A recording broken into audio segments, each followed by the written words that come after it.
Buenos días, buenas tardes y buenas noches.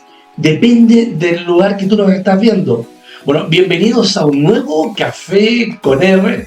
Oye, hoy día me trasladé a un lugar que me encanta. He estado varias veces acá y nuevamente vengo a Cochabamba, Bolivia. Miren, aquí estamos en un lugar maravilloso porque me voy a reunir con Ariel Rebollo. Él es el fundador, el CEO, el creador brillante de Movi Latam. Y ellos están revolucionando la movilidad sostenible acá en América Latina. Bienvenido a nuestro Café con R, Ariel. ¿Cómo estás? Hola Roberto, ¿cómo estás? Bien, bien, muchas gracias. Gracias por invitarme a tu programa. Feliz de haber tomado el tiempo para hacer eso y feliz de lo que estás haciendo también. Felicidades. No, muchísimas gracias. Y la idea justamente de este Café con R es impulsar las buenas ideas. Y hablando de buenas ideas, ya nos hemos juntado un par de veces, hemos conversado y por eso naturalmente veo lo que tú estás traccionando y lo que estás haciendo. Cuéntame un poco esto de la historia de tu familia. Estabas haciendo máquinas, estabas en diferentes cosas y después llegaste a esto, movilidad, moto. ¿Cómo fue eso? Dale, sí, obvio. Es una historia interesante. Bueno, todo empieza con mi abuelo, que empezó hace 55 años en la industria en Cochabamba, de máquinas para panadería, que luego se transformó en maquinaria para hospitales, para hoteles, todo el equipamiento de acero inoxidable que te puedas imaginar, industria alimenticia, de limpieza y demás. Bueno, él era muy visionario. Avanzó, creció mucho, se volvió una compañía muy interesante en Cochabamba. Yo, como tercera generación, comencé a trabajar en la parte comercial cuando tenía 16 años y me gustó mucho. Era un desafío muy interesante, nadie estaba haciendo la parte comercial, así que como que fue un rol que yo tuve que aprender cómo hacer y no había quien me enseñe, entonces como que mucha exploración, irme al boliche de la gente, uno por uno, 100, 200 restaurantes, a hablar de qué hacen, cómo puedo ayudarlos, cómo les puedo dar máquina. Entonces, bueno, fue una formación súper interesante. Naturalmente, yo a los 17 años, unos 14 meses más o menos haciendo la parte comercial, me di cuenta que todo el mundo de fiesta y demás era aburrido comparado con el mundo de los negocios y me empezó a gustar mucho hacer negocios, juntarme con gente importante, ver cómo ayudarlos. Entonces le dije a mi papá, me gusta lo que estoy haciendo, pero me gustaría hacerlo yo mismo, entonces voy a hacer mi propia compañía. Y en principio empecé con una importación que era muy simple, que era acero, porque yo sabía en mi cabeza, ok, mi papá y mi familia compran acero inoxidable, yo les voy a vender acero inoxidable y voy a ganar el profit que gana el fabricante, el proveedor de acero. Parecía una buena idea en su momento, obviamente no tenía la edad, entonces mi primo, que tenía 19, me importaba las planchas metálicas, porque yo no podía, porque era menor de edad, y yo le pagaba como un renting de nombre de importación, y traté de vendérselo a mi familia. El problema fue más grave, que cuando yo ya intenté vendérselo a mi padre, mis precios no eran los mejores precios y tampoco era que a mi familia le encantaba lo que estaba haciendo, porque según ellos debería estudiar y trabajar con ellos y estar unos años más ahí y no volverme loco. Sí. Entonces me castigaron de alguna forma y no me compraron el acero. No. Entonces yo me quedé con el acero clavado, unos $25,000 de acero, y lo que hice fue, ok, me voy a ir a venderle a la competencia de mi familia. Y empecé a venderle acero a todos los demás que hacían máquinas, porque si no estaba frito. Digamos, era el único capital que podía tener, porque era básicamente mi departamento, que me lo dieron para que viva, que lo vendí, digamos. Entonces, claro, me volví loco. Bueno, el punto es de que fue sumamente divertido porque empecé a conocer a los competidores, empecé a ver cómo sobrevivir, digamos, y empezó el tema de surviving y me fue súper mal. Yo estaba empezando la U, finanzas. ¿Mal? Muy mal. Y ya estaba empezando en la universidad en finanzas y había muchos conceptos que yo recién estaba entendiendo y entre las cosas que yo no supe hacer fue el tema de cobrar. Entonces yo entregaba planchas y las entregaba a crédito, cobrando en 2 semanas y al final nunca cobraba y la gente no me pagaba. Y obviamente el mundo industrial es muy old school y es muy de la selva de cemento. Entonces te ven chico, te ven un poco inexperto, entonces bueno, me empezaron a tomar el pelo y empecé a perder muchísimo dinero, empecé a tener muchos costos porque me iba de departamento, me tuve que mudar a un renting, tuve que hacer un montón de cosas que no estaban acorde a mi edad, pero digamos que fueron súper interesantes. Bueno, para hacerte el cuento corto, a los 19 años yo estaba en súper bancarrota, estaba ya con el primer año cursado en la universidad. Me acuerdo que salí de una fiesta y por chico, por irresponsable en su momento, me choqué en el auto de mi madre, entonces tenía un auto en deuda. O sea, no tenías departamento, estabas alquilando, chocaste el auto de tu mamá, todo perfecto para ser un buen emprendedor. Sí, sí, yo después me di cuenta de eso, pero en ese momento parecía una pesadilla. Entonces, bueno, yo estaba roto, encima que me había roto mi labia, entonces como que todo se volvió muy caótico y muy dramático. Y bueno, resulta que viene un señor a instalarle unas máquinas a mi padre, que son máquinas para hacer máquinas, se llaman máquinas herramientas, que son para procesar metal, corte de metal, doblado de metal, estructurado de metal. Bueno, ese señor va y yo tenía el rol de recogerlo y llevarlo y como que darle la atención. Y ese señor era muy bueno. Salvador Pavia es un señor muy interesante en Europa, tiene una fábrica de máquinas.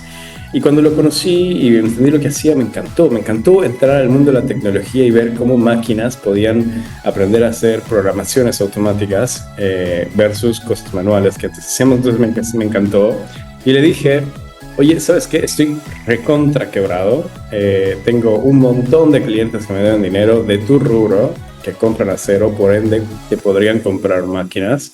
¿Qué tal si me dejas unos catálogos y me das una oportunidad? Porque si no, voy a estar frito, voy a volver a la fábrica de mi padre, voy a ser trabajador por unos 20 años de mi vida y voy a ser empleado de mi hermano seguramente.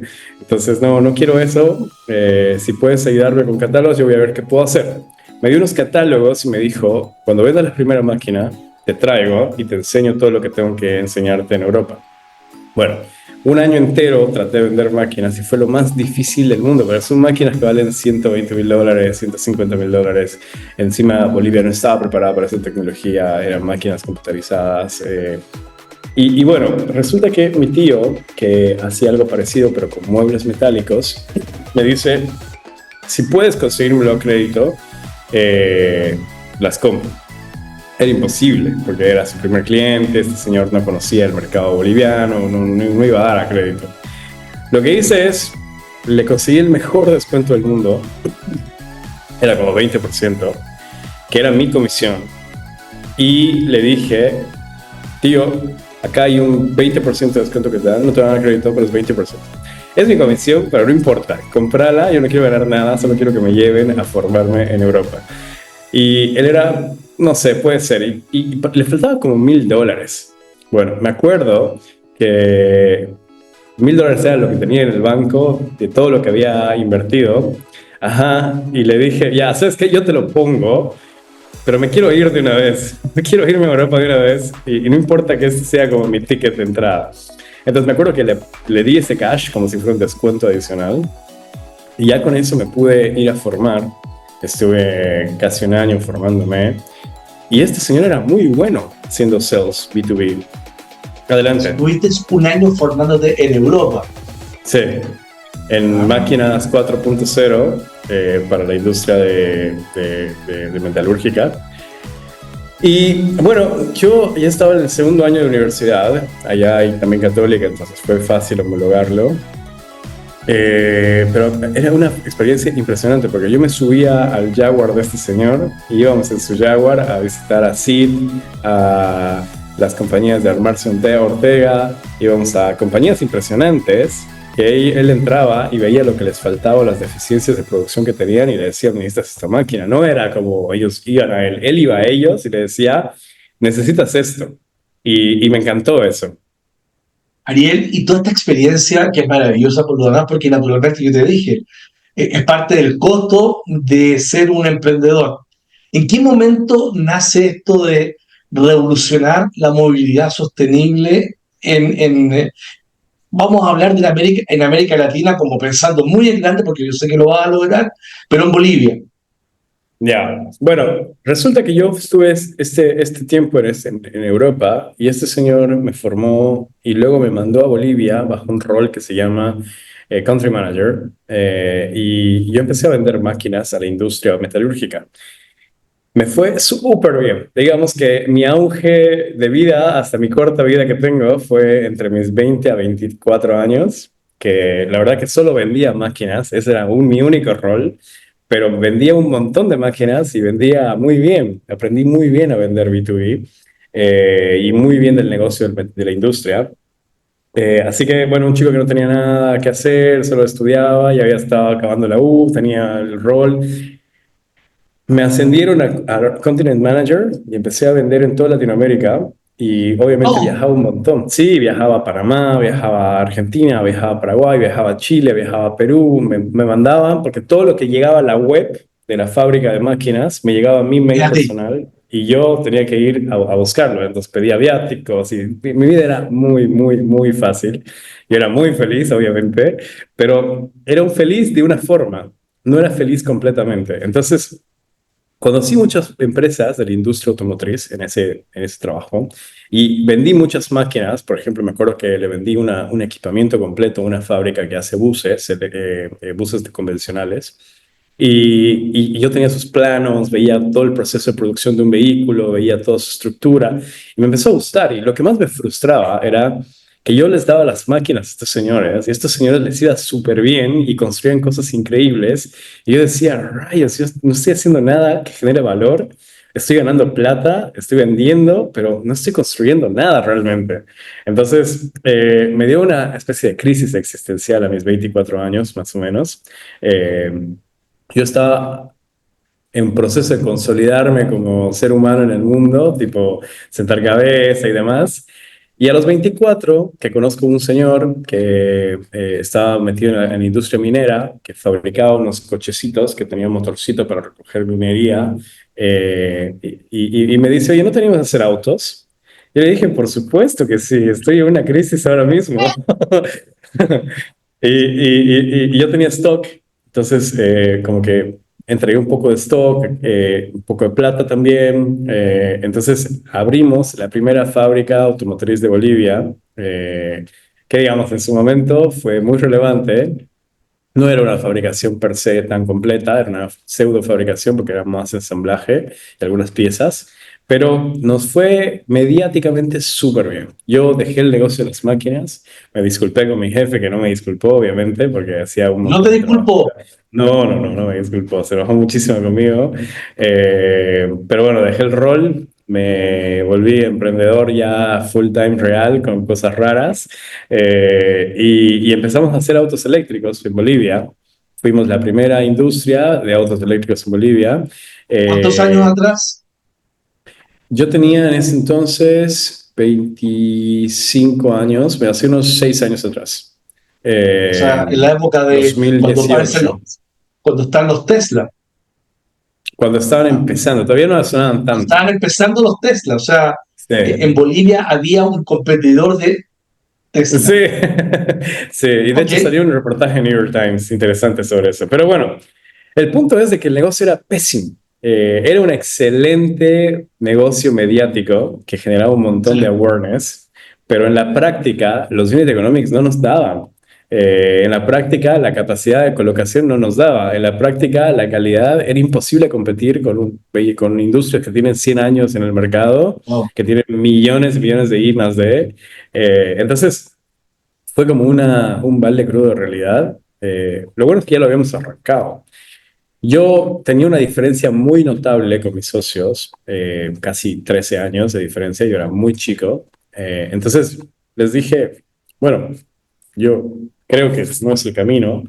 Y como yo estaba empezando en el mundo de la tecnología, que me empezó a gustar mucho, dije, creo que no tenemos que vender nada, creo que tenemos que dar servicios. Y empecé a conocer gente, justo pasó lo de Evo Morales, no sé si te acuerdas que lo votamos del país. Bueno, se volvió una coyuntura muy introspectiva porque tú estabas como un mes y medio en tu casa sin hacer absolutamente nada porque no podías salir. Entonces me replanteé mi vida, pasaron sucesos muy traumáticos en mi vida. Falleció mi abuela, hubieron cambios sentimentales, hubieron situaciones complejas con mi ex jefe, digamos, y se complicó mi vida por ¿No segunda vez. sacaste de nuevo el auto tu mamá, no? Por si acaso, ¿no? No, no, no, no, no, no, pero sí saqué los míos y no me choqué por suerte. Ah, bien, bien, bien. Pero no, se volvió súper complicado. Yo decidí salir de la compañía y como la compañía estaba mal, no me podían pagar la inversión. Entonces, como que fue todo lo que había logrado acumular en muchos años, lo tuve que gastar porque después volví a invertir y me fui a Santa Cruz, a una ciudad en Bolivia muy Bien. grande. Y en Muy Santa bonita. Cruz decidí, sí, súper bonita. Yo decidí empezar nuevamente en Santa Cruz después de un montón de problemas y situaciones políticas, sentimentales, emocionales, digamos, estaba muy frustrado de Cochabamba porque como era una ciudad muy chiquitita, era mucho más difícil tratar de pegar con alianzas estratégicas muy relevantes. Los headquarters de todo el mundo estaban en Santa Cruz, nadie Así estaba en es. Cochabamba, entonces nunca podías hablar con el tomador de decisiones. Entonces decidí irme a Santa Cruz, me quedé ahí el inicio de la pandemia y toda la pandemia, pero ya antes de la pandemia yo ya sabía que quería hacer algo relacionado con automotriz, pero sin vender productos, sino solo servicios. Y conocí a una persona súper interesante, una persona de pedidos ya que se llama Juan Pablo, eh, y él era country manager en su momento de pedidos ya para Bolivia. Le estaba yendo muy bien a pedidos ya en Bolivia, estaba recién entrando con fuerza.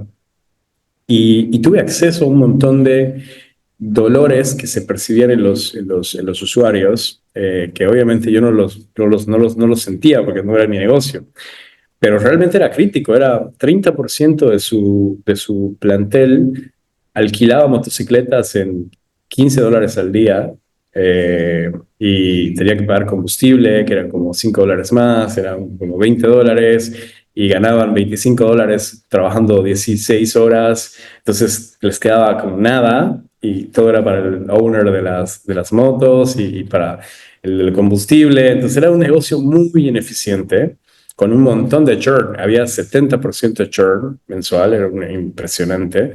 La gente entraba y salía, una rotación tremenda de personas Ah, y personas insatisfechas, es decir, entraban, salían y salían mal.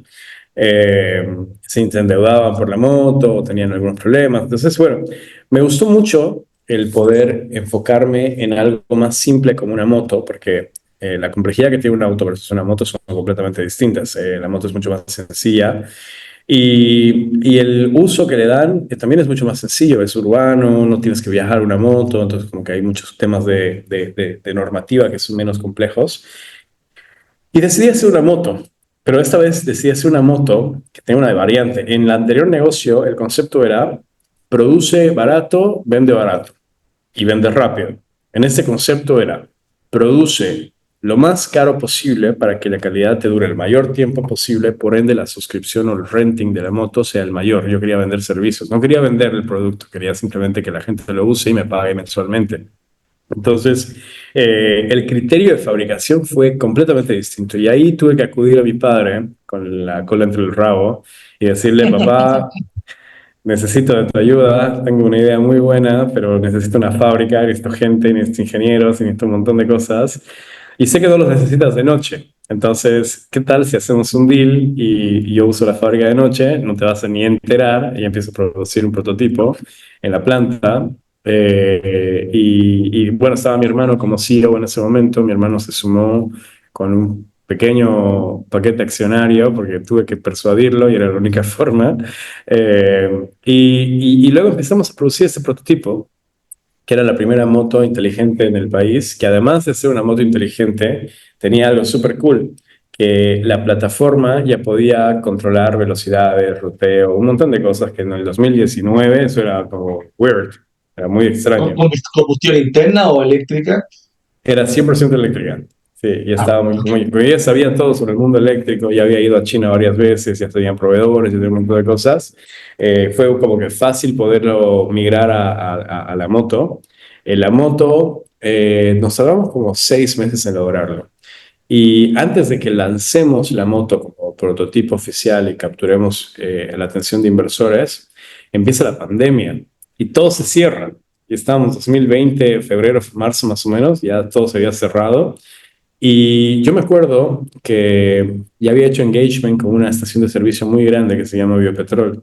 Esa estación de servicio fue el primer inversor que fuimos a mostrarle lo que estábamos haciendo y la verdad es que le encantó lo que estábamos haciendo y fue fantástico porque yo creo que es contra todos los principios de startups del mundo, pero fue el primer pitch y fue el pitch que cerramos. es que, oye, Ariel, contra, no es tan contra, porque la verdad es que con todas las experiencias que tú has tenido, el hecho de haberte caído, levantado, caído, levantado, caído, levantado, este discurso de entrada, estoy seguro, estabas tan seguro de lo que estabas diciendo que convencías a cualquiera. Tenías un producto de alta calidad, habías tenido la experiencia de tener máquinas para máquinas, pasaste por todo lo que has pasado, viajaste a China, estudiaste, o sea, había todo un componente que hacía que este primer discurso, ¡pam!, vendiera.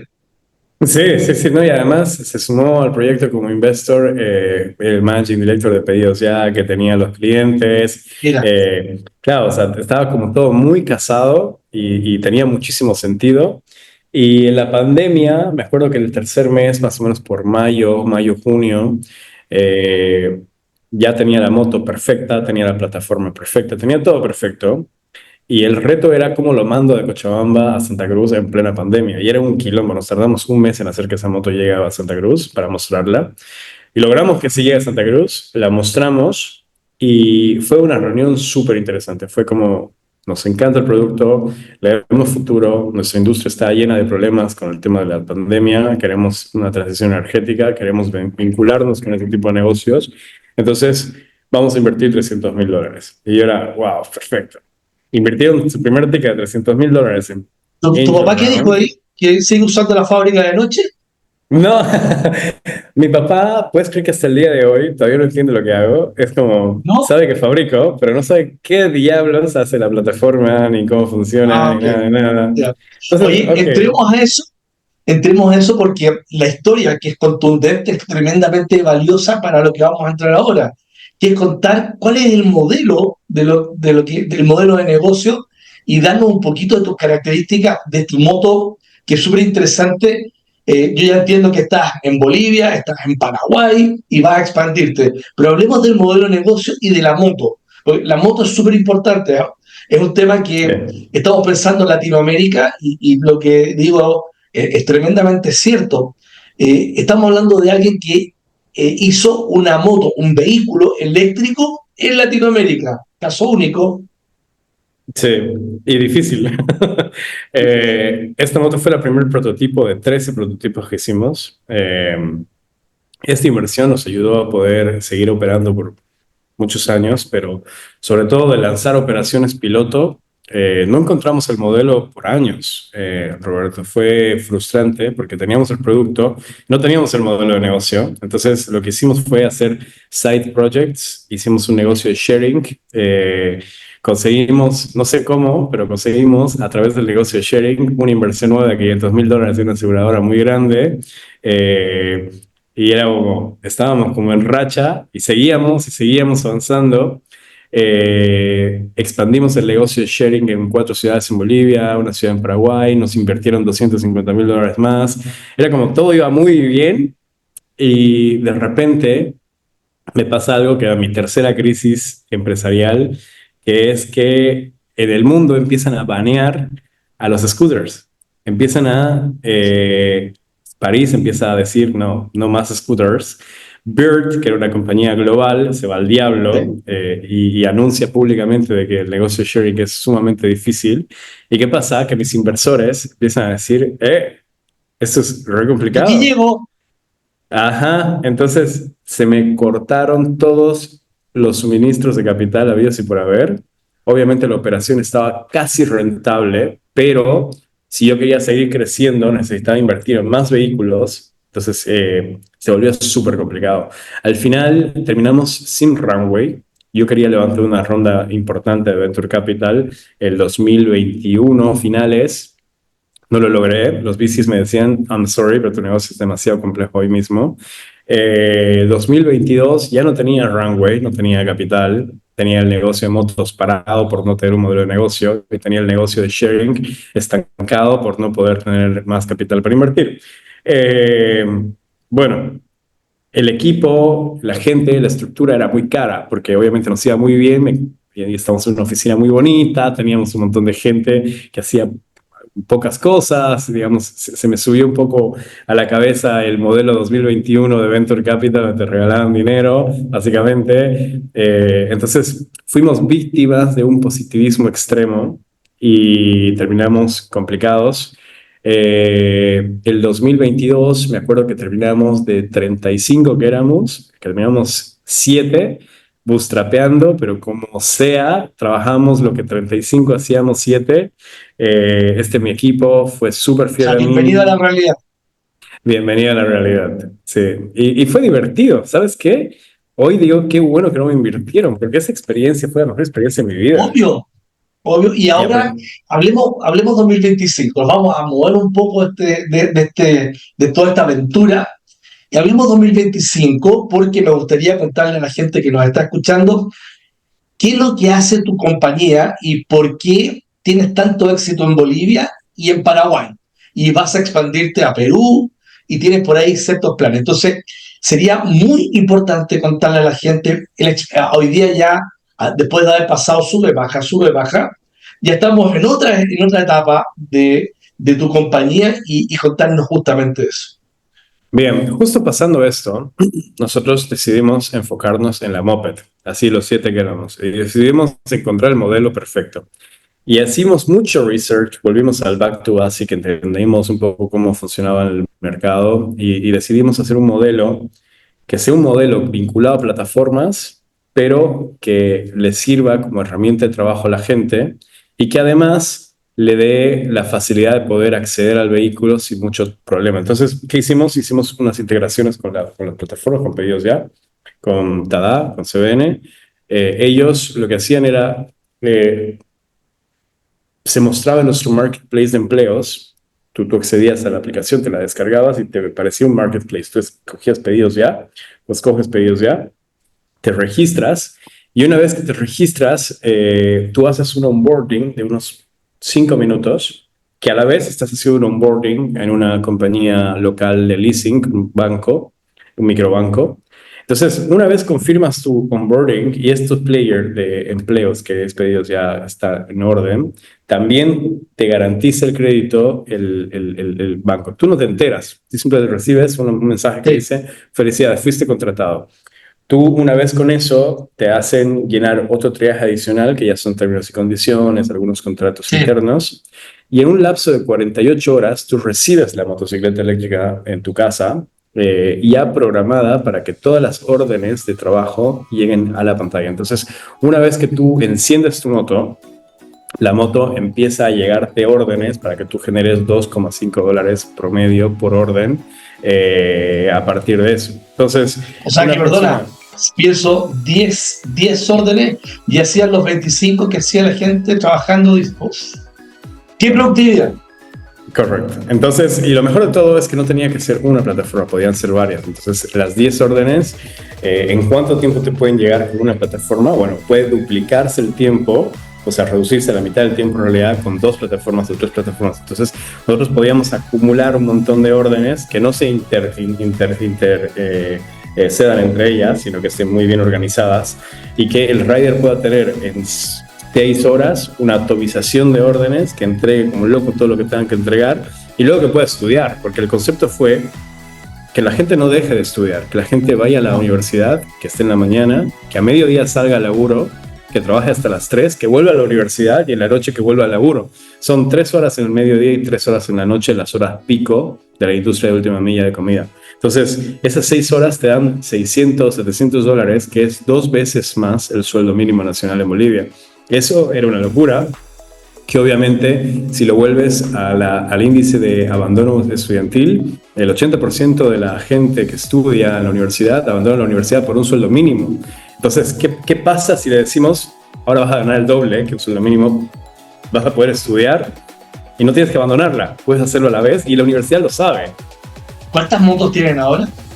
Ahora mismo arrancamos el piloto el 2023 con 20 motos en Bolivia.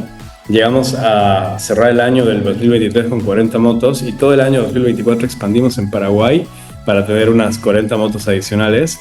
Ahora estamos en la fase de growth después de pasar el pilotaje y estamos a punto de colocar 250 motos en Perú, 200 motos en Paraguay y 200 motos en Bolivia.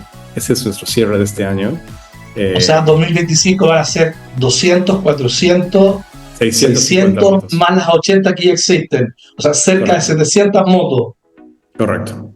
Oye, ¿valió la pena salir en la fiesta y chocar el auto de tu mamá? ¿Qué quieres que te diga? Valió la pena todo. 700 motos. Pero más importante que la cantidad de motos, Roberto, es la cantidad de partners que tenemos. Nosotros hemos cerrado en Bolivia. Entremos a hablar de eso. Porque tienes bancos, tienes diferentes compañías. Cuéntanos tú. Dale. Para que esto sea posible, es imposible que lo hagamos nosotros solos. Entonces, el modelo que hemos diseñado es estructurar bajo una cadena de valor muy sofisticada. Entonces, dentro de la cadena de valor está la plataforma que te brinda el laburo, el empleo. Estamos nosotros, que somos la parte de tecnología. Está el aliado de distribución, que es la empresa que distribuye nuestras motos en el lugar localmente, que tiene toda la experiencia del mundo de hacer eso. Tenemos el partner universitario, que es el que nos da los leads, que nos da los estudiantes que necesitamos para que puedan registrarse, nuestros usuarios. Y tenemos el partner de estaciones, que básicamente es quien nos permite instalar la infraestructura de carga en cada lugar donde operamos. Y esta infraestructura de carga te permite poder hacer los intercambios de baterías que necesites o todas las situaciones para poder operar correctamente. Todo este modelo viene alimentado por el banco local, que es el que financia la motocicleta. Entonces son 6 actores que tienen que estar completamente interconectados y tienen que funcionar muy bien. Eso es lo más difícil, Roberto, o sea, hacer que estos 6 ya tengan la tecnología integrada, que todos funcionen, operen correctamente. Y eso es lo que hicimos en Bolivia y Paraguay. Tratamos de hacer este trabajo y es donde pilotearon. O sea, Bolivia y Paraguay es el pilotaje para poder ir y saltar a Perú. Y hablando de eso, soñando en grande, como vemos, no sé, países como México, tan grande con esa población, ¿tiene ánimo de llegar Movi para allá? Sí, por supuesto. Tenemos planes muy interesantes para México. Obviamente no lo va a hacer este año, va a ser el próximo año. Tenemos una estrategia fantástica. No te la puedo decir porque es muy confidencial todavía, pero van a haber muchas noticias. Nos vamos a juntar el año que viene para hacer otro café y dirigido solamente a los mercados donde vamos a estar haciendo la expansión. Me parece fantástico, sí, ¿no? Y sabes, el concepto que estamos lanzando en Perú es un concepto un poco distinto que vamos a replicar en México y ahí está la estrategia. Porque los resultados que tengamos en Perú van a abrirnos los mercados más importantes de Latinoamérica y tal vez no solamente Latinoamérica. Entonces, ya vamos a hablar de eso en su momento. Pero ese ha sido el camino de Movi, digamos, en este universo de startups y emprendimiento. Por suerte logramos captar una ronda muy interesante posterior al bootstrapping stage. Ahorita estamos en una segunda ronda complementaria. Ya hemos levantado un poco más de 2,5 millones en total con todo. Y prepararnos para la ronda fuerte que se viene el próximo año, que obviamente es con los lanzamientos de Perú, Bolivia y Paraguay. Tenemos el budget listo para ejecutarse y colocar esas 700 motos en la calle como lo tenemos planeado y ya con eso levantar una muy buena ronda. Oye, y finalmente, porque el tiempo ha volado en este programa, ha sido tan entretenido contar la historia, contar los chascarros, contar el presente, contar este futuro. si tuviéramos que darle un mensaje a los futuros emprendedores, y tu historia es tremendamente interesante, ¿qué podríamos decirle a esta gente que quiere emprender, pero vamos a colocar un apellido, que no se atreve aún?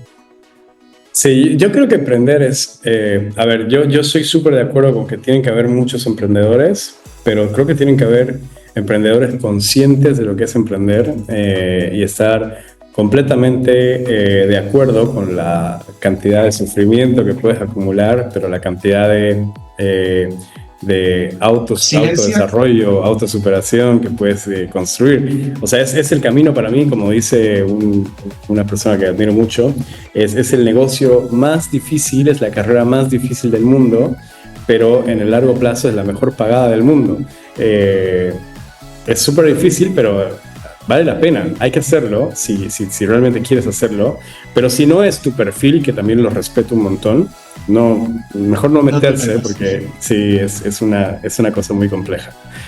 Oye, estamos casi ya al final y te quiero felicitar por algo más que nos dijiste a todos, y es el tema de, si bien es cierto, pusiste a seis socios estratégicos a trabajar en este negocio que se tiene que coordinar, pero hay un elemento que me llama muchísimo la atención, es que es como tu conciencia social, de poder hacer que muchachos que están yendo a la universidad puedan terminar sus estudios y pagarse sus estudios gracias, yo diría que a la moto, gracias a todo lo que tú pusiste en el terreno, y le estás dando una calidad de vida completamente diferente a alguien que ya no tiene que ganar ese sueldo mínimo, que no tiene que trabajar 16 horas y que, digamos, la moto le permite estudiar, trabajar y tener un porvenir maravilloso. Y creo que el gran aporte que ustedes están haciendo a la sociedad de Bolivia y de Paraguay y próximamente en Perú y en otros lugares, es que le están entregando una calidad de vida maravillosa a alguien que lo más probable nunca lo pensó. Sí. Es nuestra principal misión y propósito, particularmente nosotros. Yo, cuando descubrí lo que podíamos lograr, fue el motor más fuerte que tuvimos, así que estamos orgullosos de eso. Y creo que es lo que más me gusta de todo lo que hago. Gracias, Roberto. Oye, Ariel, bueno, te quiero agradecer. Oye, por último, ¿cuál es el plato que más te gusta aquí en Cochabamba? Yo soy fanático del pique. ¿Viste? Pero cuéntale a la gente, porque no todos conocen lo que es eso. Bueno, el pique es un plato tradicional que se hace como una picada de churrasco, ponele, pero de forma diferente, todo junto en un plato gigante y que viene con mucha cerveza y muy, muy picante. Ya seguramente podemos compartir una fotito después del programa. Bueno, así que bueno, también a la gente que venga aquí a Cochabamba, ya saben, el pique. Así que, bueno, muchísimas gracias nuevamente por venir a este programa, a este Café con R, y a todos nuestros espectadores. Tenemos una cantidad de programas maravillosos que vienen a continuación de este, así que no se pierdan y nos vemos en un próximo programa. Muchísimas gracias y nos vemos. Chao, Ariel.